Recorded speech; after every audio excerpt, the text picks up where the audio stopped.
함께 나눌 말씀은 제목이 그를 위한 노력입니다. 여기서 그는 주가 될 수도 있고 여러분이 섬기고자 하는 대상이 될 수도 있습니다. 중의적으로 그를 위한 노력이라는 표현을 한번 써봤습니다.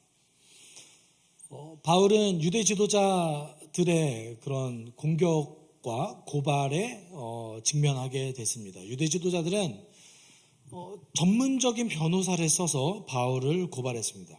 그 고발 내용은 바울은 매우 위험한 선동가라는 것이죠. 율법을 어겼고 그리고 매우 위험하게 백성들을 선동하고 있으며 이 말은 사실 나아가서 어쩌면 반란을 일으킬 수도 있는 사람입니다 라고 유대 총독이었던 벨릭스에게 바울을 고발한 것이었습니다. 그것은 사실에 대한 왜곡이었죠. 사실을 왜곡한 일이었습니다. 그리고 그들의 고발이 끝난 다음에 바울은 이제 자신에 대해서 변호하기 시작합니다. 그래서 13절에 이렇게 얘기하죠. 그리고 나를 고발한 사람들은 내가 성전에서나 회당에서나 성내에서 누가 논쟁을 하거나 군중을 선동해서 모으거나 하는 것을 보지 못하였습니다. 바울은 굉장히 심플하게 자기를 변호합니다. 어떻게 변호하죠? 증거 대봐. 이거예요. 증인 있어? 증거 있어? 이거 물어보는 거예요. 여러분, 재판을 하는 과정 가운데 고발할 수 있죠. 재판이 일어날 수 있죠. 근데 그 재판이 성립이 되고 그리고 그 고발이 참이다라는 것을 증명하려면 재판장 앞에서 뭘 들이밀어야 됩니까? 증거가 있어야 됩니다. 여러분, 이 시대에는 증거보다는 뭐가 제일 중요하겠어요? 과학 수사가 있었겠어요? 뭐가 있었겠어요? 그렇죠. DNA를 검색했겠어요? 뭐가 있었겠어요? 증인이 제일 중요합니다. 증인이 제일 중요해요. 여러분, 우리가 과거에 있었던 일, 특별히 수천 년 전에 있었던, 수백 년, 수천 년 전에 있었던 일을 추적하는 가장 좋은 방법이고 유일한 방법은 뭐가 있겠어요? 글을 확인하는 거죠. 쓰여진 글을 확인하는 겁니다. 그래서 한국도 기록된 역사를 토대로 과거에 어떤 일이 있었겠구나라고 추측하는 거죠. 근데 여러분, 과거일수록 기록된 것이 많지 않잖아요. 과거일수록 기록된 것이 많지 않기 때문에 특별히 한국 같은 경우도 고려 이전의 역사에 대해서 잘 모릅니다. 사실은 한두 명이 썼을 뿐이에요. 성경은요, 기록된 역사가 많을까요? 적을까요? 정말 많습니다. 정말 많고 정말 많은 것이 기록되어져 있습니다. 근데 기록되어져 있다는 것은 둘 다 같이 증명이 가능하다는 거예요. 이것을 참으로 보고 증명해 나가는 것도 가능하지만 거짓으로 보고 증명해 나가는 것도 가능하다는 얘기인 거예요. 왜요? 양쪽에서 다 글을 썼거든요. 그리스도인들도 신앙을 증거하기 위해서 글을 썼지만 반대로 그리스도인을 싫어하고 이를 이단이라고 보는 사람들도 글을 썼겠죠. 이렇듯이 우리는 여러분 보여지는 것, 증거를 통해서 어떤 판단을 합니다. 만약에 증거가 아예 없어요. 그럼 판단할 근거가 없겠죠. 바울이 그것을 물어보는 겁니다. 그러면서 이 일이 도대체 왜 벌어졌는지를 14절에 얘기하는데 그러나 나는 총독님께 이 사실을 고백합니다. 그것은 내가 그들이 이단이라고 하는 그 도를 따라 우리 조상의 하나님을 섬기고 율법과 예언서에 기록되어 있는 모든 것을 믿는다는 사실입니다. 왜 이 사람들은 저를 고발하냐면요, 이 사람들은 저를 이단이라고 생각합니다. 바울의 변명은 무엇입니까? 바울의 변호는 뭐예요? 저는 이단이 아니고 과거부터 있었던 우리의 전통적인 신앙 안에서 발전 계승한 그런 신앙을 가지고 있습니다. 이 얘기를 하는 거예요. 여러분, 우리가 가지고 있는 예수 그리스도에 대한 믿음, 이 믿음은 어느 날 갑자기 뚝 떨어진 믿음입니까? 아니면 아브라함을 부르신 그 하나님으로부터 지금까지 이어온 장대한 하나님의 역사의 과정의 결과입니까? 후자죠. 하나님께서는 아브라함을 선택하시고 부르실 때부터 구원자 예수 그리스도에 대한 계획을 가지고 계셨습니다. 그리고 구원자 예수 그리스도를 믿는 자들을 통한 하나님의 사랑이 온 세상에 전파되는 계획을 가지고 계셨습니다. 우리는 그 계획 가운데 오늘 함께 주의 백성이 된 한 분의 세례식을 거행했습니다. 저 개인적으로 세례를 할 수 있는 걸 굉장히 기쁘게 생각합니다. 그렇지만 우리가 주의해야 될 것은 그동안에 우리가 가져갔던 세례에 대한 인식은 교회를 몇 개월 이상 다니면 주는 하나의 의식이었습니다. 세례는 가족을 받아들이는 겁니다. 여러분, 가족을 아무나 받아들일 수 있어요? 없습니다. 뭐가 돼야 가족을 받아들일 수 있어요? 적어도 서로 사랑할 수 있는 사이여야 돼요. 어떻게요? 예수가 제자들을 사랑했듯이 서로 사랑하는 관계에 들어가기 전에 이것을 하겠다는 결단이 필요합니다. 그게 가족이죠. 그게 여러분 그리스도인 공동체입니다. 근데 서로 사랑하지 못하고 그리스도의 사랑을 주고받을 수 없는 분이 세례를 받을 수 없는 거예요. 그렇기 때문에. 여러분, 초대교회는 세례를 받는 그 교육이 그렇게 되면 3년이었습니다. 예수를 정말 믿는지, 예수의 가르침으로 살아가는지, 신념이 변했는지, 소속이 변했는지, 행동이 변했는지를 정확하게 체크하고 확인하고서야 가족으로 받아들일 수 있었습니다. 여러분, 바울은 저는 전통적인 신앙을 가지고 있었어요 라고 얘기하고 있습니다. 그리고 15절에 이렇게 얘기하고 있죠. 나는 하나님께 소망을 두고 있는데 나를 고발하는 사람들도 그 소망을 이루어지기를 고대하고 있습니다. 곧 그것은 의로운 사람들과 불의한 사람들의 부활이 장차 있으리라는 것입니다. 제가 지금 믿고 있는 신앙은 사실 나를 고발한 사람들도 정말 이루어지기 원하는 거였어요. 그 말을 하고 있는 거예요. 다시 얘기하면 저는 전통신앙 안에 있습니다. 근데 제가 원래 바른 건데 저들이 거절하는 거예요. 이 얘기하고 있습니다. 그러면서 내가 이 가르침을 따르기 위해서 어떤 노력을 했는지 좀 보십시오. 이 얘기를 함과 동시에 저 위험한 사람 아니에요.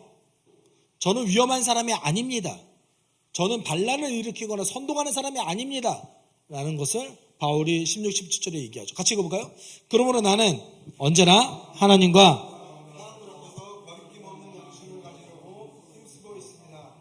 나는 내 교회에게 구제금을 전달하고 하나님께 제물을 바치려고 여러 해 만에 고국에 올라왔습니다. 여러분 보십시오. 지금 바울을 고발하는 사람들은 바울이 위험한 사람입니다 라는 것을 증명하기 위해서 노력했습니다. 근데 사실 증거가 없었죠. 증인도 없었습니다.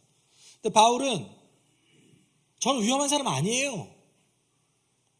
저는 누군가를 돕기 위해서 여기 올라왔을 뿐이에요. 이렇게 얘기한 거예요. 여러분, 근데 이게 왜 중요할까요? 유대 지역은 전통적으로 과거부터 계속해서 반란이 많이 일어나는 지역이었습니다. 근데 반란을 일으킬 때 어떻게 일으켰을까요?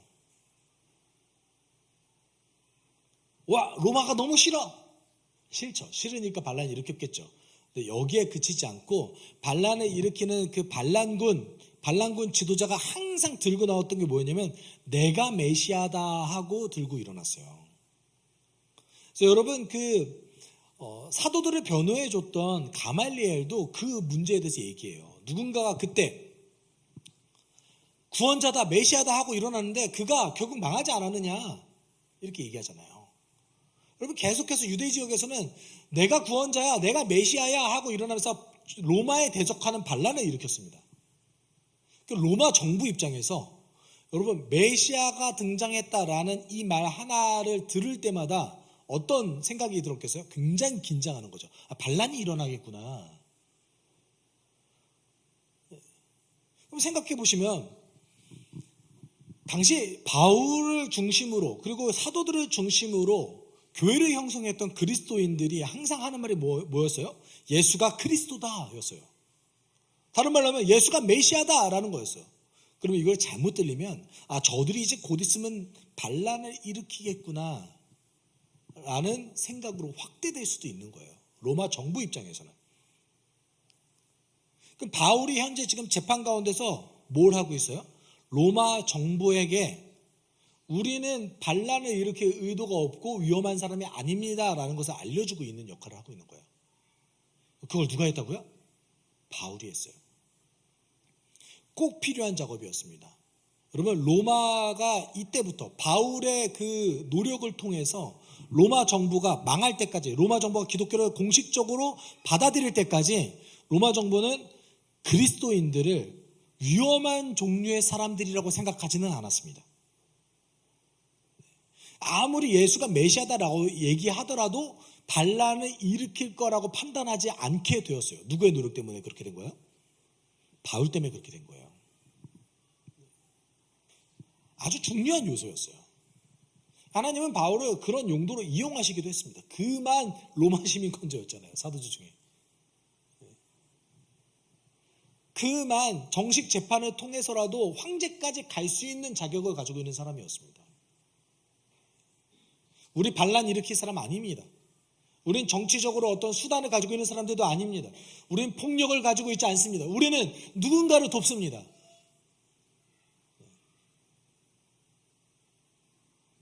여러분, 이 스탠스가 사실 로마 제국에 의해서 기독교가 말살되어지는 것을 굉장히 막을 수 있고, 그리고 공식적으로 복음이 전파된다 할지라도 로마 정부 입장에서는 그렇게 큰 위기감을 느끼지 않게 되었어요. 이 과정을 통해서. 근데 동시에 이렇게 위험이 없다라는 것이 너무 잘 증명되어서 정치적으로 이용당하기도 했습니다. 얘네들이 위험이 없으니까 내 정치적인 이득을 위해서 공격해도 괜찮아 라는 인상을 권력자들에게 주기 시작했어요. 여러분, 이런 종류의 고통은 사실은 죄송합니다. 당해야 되는 고통이에요. 정말 죄송해요.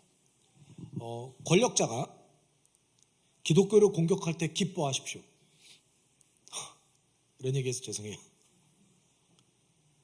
우린 고통스럽죠. 힘들죠. 어렵죠. 여러분, 그 고통을 통해서 하나님의 정의가 드러납니다. 역사적으로 항상 그래왔습니다. 원래 권력자들은 그래서 기독교 별로 안 좋아했어요. 여러분, 바울이 자기 자신에 대해서 저 위험한 사람 아니에요. 전 누군가를 돕는 사람이에요 라고 얘기했어요. 동시에 사건의 방향성을 전환하죠. 내가 제물을 바치는 절차로 성전의 정결 예식을 행하는 것을 보았을 뿐이고 그들은 내가 작당을 하거나 소동을 일으키는 것을 보지 못하였습니다. 그 자리에는 아시아에서 온 몇몇 유대 사람들이 있었는데 내가 한 일을 들어 고발할 것이 있으면 그 사람들이 총독님 앞에 나타나서 고발했어야 마땅할 것입니다. 지금 바울이 하고 있는 행위 뭡니까? 저를 고발했던 사람들 지금 다 어디 갔습니까? 거짓 고발하지 않았습니까? 증인도 없습니다. 증거도 없습니다. 다 어디 갔습니까? 그들은 제가 한 행위를 토대로 고발한 게 아닙니다. 증거를 찾을 수 없을 거예요. 그러면서 고발한 자들에게 어떤 화살을 다시 돌리고 있죠. 그러면 바울이 그 과정을 통해서 어느 정도는 총독 벨리스를 설득한 것 같습니다. 실제로 증인을 안 데리고 왔잖아요. 증거도 없었고요. 그래서 어느 정도 설득한 것 같아요. 근데 우리가 주의 깊게 봐야 될 것은 무엇이냐면 오늘 우리 이 재판하는 그 과정 가운데에서 바울이 복음을 아직 전하지 않고 있어요. 왜 그럴까요? 복음이 들어가게끔 장애물을 제거하는 역할을 먼저 한 거예요. 우리 반란 일으키는 사람 아니에요. 우리 정치적인 어떤 노림수를 갖고 있지 않습니다. 우리는 위험하지 않습니다. 우리는 그동안 메시아 운동을 벌였던 반란을 일으켰던 유대인들과는 다른 존재들이에요. 우리는 평화를 사랑하고 우리는 누군가를 돕기 위해서 노력하는 자들입니다. 다만 그동안 이어져 왔던 전통적인 신앙 안에서 하나님이 하신 일을 전하는 것뿐이에요. 기독교가 새롭게 태어났잖아요. 총독 벨리스는 이 기독교를 몰랐어요. 그렇기 때문에 이 오해와 편견을 없애주는 역할을 먼저 하는 거예요. 사실 이게 그 선교학에서는 프리 이벤젤리즘이라고 부르는 과정입니다. 이게 어떤 과정이에요? 복음을 전하기 전 단계예요. 그래서 복음이 잘 들어갈 수 있도록 그 사람이 가지고 있었던 어떤 그 장애물들을 치워주는 과정인 겁니다. 여러분, 이게 우리 풍성한 삶으로의 초대로 따지면 1, 2, 3과가 다 프리 이벤젤리즘입니다. 총 7과까지 있는데 복음 전하기 전 단계에 3과를 갖다 놓습니다. 그만큼 중요한 과정이에요. 그리고 나서 총독 벨리스가 재판에 지연하죠. 지연한 다음에 이제 어떻게 해요? 바울의 말을 듣기 시작합니다. 그것이 24절에 얘기하고 있죠. 같이 읽어볼까요? 24절. 며칠 뒤에 벨릭스가 유대 여자인 자기 아내 드루실라와 함께 와서 바울을 불러내어 그리스도 예수를 믿는 믿음에 관하여 바울이 설명한 것을 들었다. 여러분, 드루실라라는 여인은 헤롯 아그리파 1세의 막내딸입니다. 헤롯 아그리파 1세가 사도 야고보를 칼로 쳐서 죽인 사람이에요. 사도행전 12장에 등장한 그 사람의 딸이에요. 헤롯 가문의 여인인 거죠. 헤롯 가문은 유대 지역에 절대적인 영향력을 갖고 있었던 사람입니다. 헤롯 가문에서 유대 지역을 통치했던 사람이 여러 명 나왔고 계속해서 그 지역, 유대 지역을 떠나서 시리아, 그 다음에 그 위에 시돈, 여기까지 다 다스리는 어떤 절대적인 권력을 가지고 있는 집안이었습니다. 사실은 이 과정을 통해서 벨릭스가 하고 싶었던 것은 바울의 말이 맞는지를 확인하고 싶었을 거예요. 바울의 말이 정말 유대 전통에서 내려오는 말이었어? 정말 선지자와 율법이 이 얘기한 거 맞아? 이걸 확인하는 작업이었던 거예요. 근데 그 과정을 통해서 바울이 뭘 하고 있습니까? 복음 전하고 있어요. 그것도 누구에게요? 유대 지역의 가장 영향력 있는 권력자들에게 복음을 전하고 있습니다. 그냥 복음을 전할 뿐 아니라 그 이후의 것까지 얘기합니다. 바울이 정의와 절제와 장차 올 심판에 관해서 말할 때에 벨릭스는 두려워서 이제 그만하면 되었으니 가시오, 기회가 있으면 당신을 다시 부르겠소 하고 말하였다. 여러분, 최고 권력자에게 뭘 얘기하고 있어요? 정의. 여기서 절제가 사실 자기 절제예요. 자기 절제. 자기 절제, 심판에 대해서 이야기하기 시작했습니다. 여러분, 이 내용들은 누구에게 맞춰진 맞춤 전략이에요? 권력자에게 맞춰진 맞춤 전략이에요. 정의와 심판에 관련된 것, 자기 절제에 관련된 것, 뭐가 없는 사람들이 자기 절제 물론 필요하죠. 그런데 권력자보다 더 필요하진 않잖아요. 그러니까 바울이 그것을 얘기하고 있어요. 겁이 없죠. 겁이 좀 없는 것 같기도 합니다. 어차피 자기 로마 시민이니까 죽이진 않을 거야 라고 생각한 것도 한 거긴 한데, 동시에 이 벨릭스를 비판하는 말을 하는 것이 아니라 성경에 있는 진리 그대로를 전한 거죠.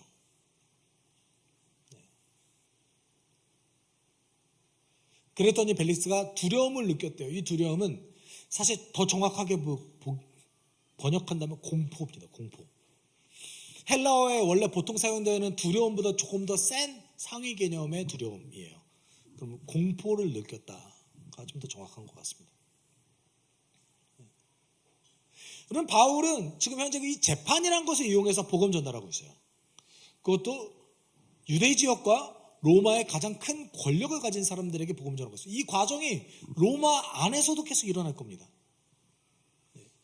그리고 어떤 나름의 전략을 가지고 있습니다. 기독교가 위험하지 않는다는 그 전략을 가지고 있죠. 여러분, 그렇다면 우리를 좀 점검해 봅시다. 우리는 이런 질문을 좀 해봐야 될 것 같아요. 여러분, 복음 전도 그러면은 가장 부담스러운 어떤 하나의 영역이잖아요. 근데 제가 정직하게 좀 질문을 하고 싶은 게, 우리는 정말 복음을 전하려고 하기는 합니까? 대답 안 해주셔도 돼요. 네. 속으로 하시면 돼요. 내가 이런 의지를 가지고 있는 겁니까? 아니면, 안 될 것 같은데. 네. 라고 생각하신 겁니까? 요거를 먼저 점검해야 됩니다. 우리의 복음 전도를 좀 점검해 보자고요.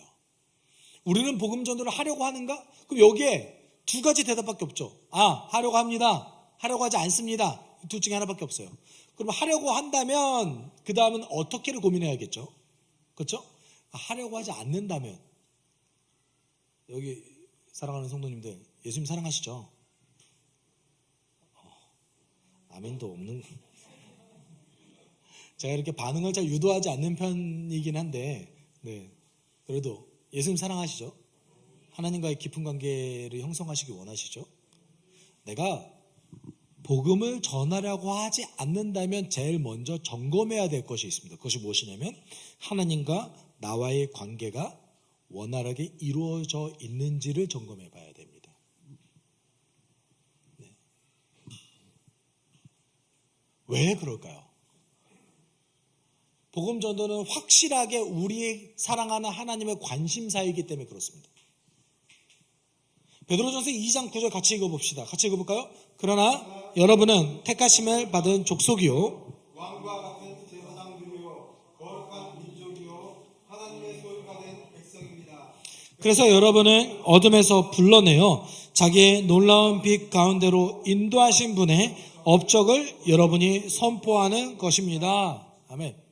우리를 부르신 이유, 우리를 제사장으로 부르신 이유가 무엇이래요? 하나님의 놀라운 사랑을 세상에 알리기 위해서 우리를 부르셨다. 이런 구절이 신약 성경에 너무 많죠. 예수님 심지어 하늘로 올라가시기 전에 제자들에게 하셨던 명령 무엇입니까? 그러므로 너희는 가서 모든 민족으로 제자를 삼아 아버지와 아들과 성령의 이름으로 세례를 주고 내가 너에게 분부한 모든 것을 가르쳐 지키게 하라. 오직 성령이 너에게 임하시면 너희가 권능을 받고 예루살렘과 온 유대와 사마리아와 땅끝까지 이르러 내 증인이 되리라. 너무 명백하죠. 만약에 우리가 나는 복음을 전하려고 하지 않는다, 그런 동기 자체가 생기지 않는다 이랬을 때 해야 돼 이렇게 자기를 세뇌하는 것이 아니라 제일 먼저 점검해야 될 것은 하나님과 나와의 관계예요. 왜냐하면 그의 관심사가 나의 관심사가 아니기 때문에 그 관계를 점검해야 되는 거예요. 그럼 관계를 어떻게 점검해야 되는 겁니까? 감정을 느껴야 되는 거예요. 예배를 통해서 뭔가 느껴야지 하나님과 관계가 있구나. 여러분, 이거는 잘못된 점검 방법이에요. 왜냐하면 위대하신 그 하나님은 우리의 감각기관으로 제대로 느낄 수 있는 존재가 아닙니다. 그리고 우리의 인생의 그 과정을 잘 살펴보세요. 나의 느낌과 다르게 일하시는 하나님 여러분 경험해 보셨어요? 안 하셨어요? 해보셨죠? 저도 목회하면서 그래요. 기도하는 너무 하기 싫어요. 기도가 하기 싫다는 게 아니라 어떤 마음이 들었어요. A를 하래요. 근데 너무 하기 싫어요.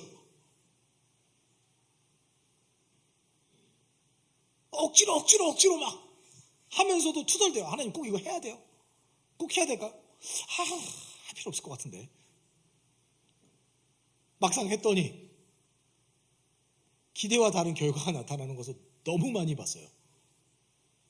이것은 우리의 감각기관과 하나님의 존재는 너무나 다른 차원에 있다는 것을 보여줍니다.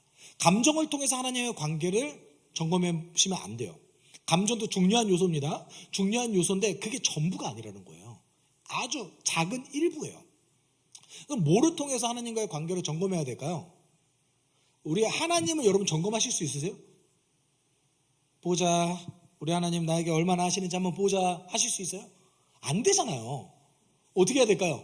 나를 점검해야 되겠죠? 여러분이 하고 계시는 노력을 점검해야 되는 겁니다. 내가 그와의 관계를 위해서 어떤 노력을 현재 기울이고 있는가? 그거를 점검하십시오. 예배 때는 어떻게 하는가? 기도는 어떻게 하고 있는가? 말씀은 어떻게 읽고 있는가?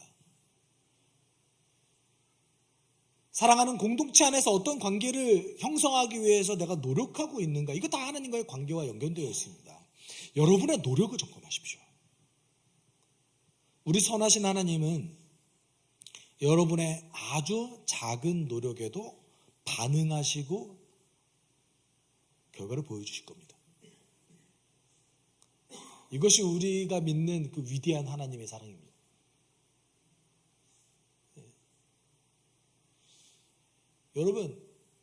여러분 그 관계를 형성할 때 누군가가 나를 감정의 쓰레기통으로 여긴다면 그 사람과 관계하고 싶습니까? 별로 좋아하지 않죠. 저 특별히 현대를 살아가는 젊은 분들이 더 그런 걸 싫어하는데 싫어하잖아요. 그렇죠? 근데 놀라운 하나님께서는 우리의 감정의 쓰레기통이 돼주십니다. 그렇지 않으세요? 우리가 굉장히 날 것 그대로의 감정을 하나님께 가져가지만 그 하나님께서 우리에게 어떻게 되돌려 주세요? 선한 거로 되돌려 주세요. 여러분, 우리의 작은 노력을 점검하는 것이 그렇기 때문에 합당합니다. 하나님은 선하시기 때문에 우리의 노력을 점검한다면 그 작은 것을 통해서 우리에게 큰 일을 행하실 겁니다. 여러분, 마음 변화시켜 주실 거예요. 어떻게 변화시켜 줘요? 하나님의 마음대로 내가 복음을 전할 수 있는 동기를 우리에게 주실 겁니다. 그래야 합니다. 그의 관심사가 내 관심사가 될 겁니다. 두 번째 점검해야 될 것은 이거죠. 복음 전할 대상을 찾고 계십니까? 여러분, 신앙생활을 오래 할수록 내 주변에 복음을 전할 대상자가 별로 없다라는 것을 발견할 거예요. 그거 다 거짓말이에요, 사실은. 안 찾은 거죠. 왜냐하면 자연스럽게 연락이 끊어졌기 때문에. 그럼 아마 이런 생각하실 거예요. 내가 그동안 굉장히 오랜 시간 동안에 이 사람과 연락이 끊어져서 다시 연락해도 되나? 네, 돼요. 안 될 게 뭐예요? 그렇죠? 네, 안 될 거 없어요. 다만 만나자마자 바로 복음 전하는 건 잘못됐죠. 내가 복음 전할 대상자를 찾고 있는가? 내 주변에 없다면 내 공동체를 통해서라도 찾고 있는가? 혼자 안 될 수도 있죠. 혼자가 어려울 수도 있죠. 성향에 따라 다르잖아요. 그렇지 않겠어요? 누군가는 이게 정말 쉽게 되겠지만 누군가는 누군가에게 연락하는 게 너무 어려울 수도 있잖아요. 그러면 함께 협력할 수는 있잖아요. 함께 찾고 있는가? 근데 제가 예전에 한번 설교 때도 복음전도에서 얘기할 때 어떤 것을 주의하라고 얘기했냐면 친분이 가까울수록 그 사람을 복음전도 대상자로 여긴다. 우린 그런 경향성이 있다. 여러분, 아주 한 톨이라도 진리에 대해서 관심이 있는 자가 복음전도 대상자입니다. 전혀 관심 없는 자를 여러분이 되돌릴 방법은 없어요. 가까운 지인을 찾는 것이 아니라 수용 가능한 전도 대상자를 찾는 거죠. 나는 지금 찾고 있는가? 그리고 마지막으로 어떻게 전하는가? 바울은 대체적으로 어떻게 전했습니까? 앞서 말했듯이 복음을 전하기 전 단계인 장애물을 제거하는 역할을 먼저 했습니다. 고통을 경험하고 계신 분이 있다면 그 고통을 함께 내가 겪을 수는 없지만 함께 해줄 수는 있습니다. 위로해 줄 수 있습니다. 그리고 여러분, 성경은 하나님의 지혜의 보고란 것을 기억하십시오. 그가 가지고 있는 문제에 대한 해결책은 말씀 안에서 찾을 수 있습니다. 관계에 대한 것도 찾을 수 있습니다. 고통에 대한 문제도 해결책을 찾을 수 있습니다. 성경은 기록되어져 있습니다. 바울도 그 중에 일부분을 차용해서 권력자였던 벨릭스와 그의 아내에게 정의에 대해서, 자기 절제에 대해서, 심판에 대해서 전했습니다. 여러분, 기도하면서 내가 복음을 어떻게 전해야 될지 하나님 지혜를 주십시오. 이게 힘들 수 있잖아요. 그럼 제발 물어봐 주세요.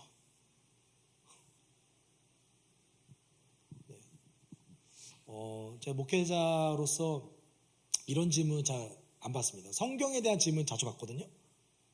어떤 질문은 잘 안 받냐면 받았던 케이스가 정말 극히 드문데 제가 복음을 전도를 하려고 하는데 어떻게 전해야 될지 잘 모르겠어요. 무슨 어떻게 전해야 될까요? 이런 질문을 받아본 적이 별로 없습니다. 놀랍죠? 안 놀라우세요? 전 굉장히 놀라운데 왜 그런지 아시냐면 한국교회의 그동안의 복음전도가 교회를 세웠더니 사람이 왔어요. 교회를 크게 세울수록 사람들이 더 크게 왔어요. 이제 그런 시대 아닙니다.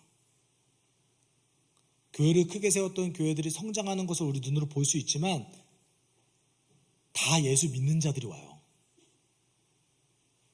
한국교회 현재 회심 성장률 0.1% 잡혀 있습니다. 0.1%요. 100명 중 1명이 회심에서 온 게 아니래요.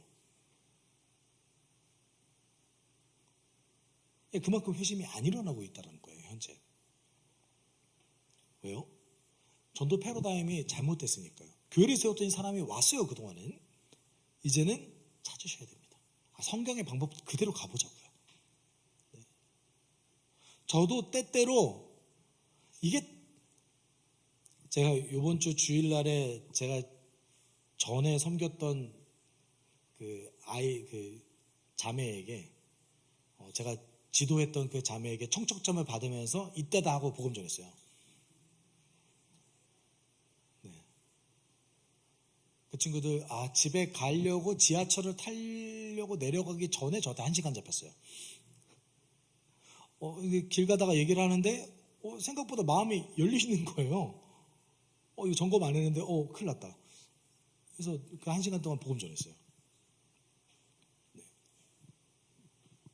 그리고 헤어질 때 우리 다음 기회에 정식으로 시간을 잡아서 대화를 나눠요 라는 약속도 받아냈습니다.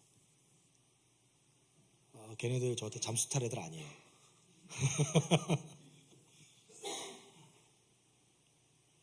여러분, 우리 하나님께서는 우리에게 큰 거 바라지지 않으십니다. 여러분에게 사람 변화시키라고 얘기하고 있지 않습니다. 다만 우리가 가지고 있는 소망에 대해서 있는 그대로를 전달하기를 원하세요. 어렵지 않습니다. 아주 작은 걸 원하십니다. 내가 안 된다면 여러분 협력을 구하십시오. 협력을 구하다 보면 이렇게 하는 거구나라는 경험이 생깁니다. 경험이 생기면 훈련됩니다. 훈련되면 더 잘할 수 있습니다. 다만 우리 가운데 두려움이 너무 깊게 자리 잡힌 것이 문제입니다. 안 될 거야. 여러분, 원래 복음 전도는 잘 안 되는 일이에요. 잘 되는 게 이상하잖아요. 성경에도 그것을 좁은 문 좁은 길이라고 했어요. 잘 안 되는데 주의 말씀 의지해서 하는 거예요. 근데 아무것도 안 하면 아무 일도 안 벌어집니다. 여러분 주변에 지인들이 있을 겁니다. 지금도 복음 전도 대상자가 있을 겁니다. 점검하십시오. 나는 복음 전도를 하려고 하는가? 나는 대상자를 찾는가? 어떻게 전하려고 훈련하고 있는가? 어떻게 전하려고 함께 협력하고 있는가? 제 성격이 그렇게 엄청 이가 아니거든요. 아이와 이의 경계에 있습니다. 저도 사람 만나는 거 힘들어해요. 아니라고 생각하실 수 있겠지만 훈련된 겁니다. 복음을 아예 모르는 사람들과 만나서 대화 나눌 수 있게 훈련된 겁니다. 사랑하는 여러분, 우리 하나님, 그럼 우리에게 그 과정 동안 우리에게 어떤 유익이 있을까요? 그 하나님과 더 깊은 관계를 누릴 수 있는 가장 좋은 방법이 복음 전도예요. 성령이 일하시는 것을 직접 목격할 수 있는 것이 복음 전도입니다. 여러분이 인생 가운데 그런 경험이 있으시길 소망합니다. 그리고 앞으로 그 경험을 하기 위해서 노력하는 여러분 되길 소망합니다. 우리 같이 기도할게요. 함께 기도할 때 하나님, 사실 우리는 연약해서 의심이 가득합니다.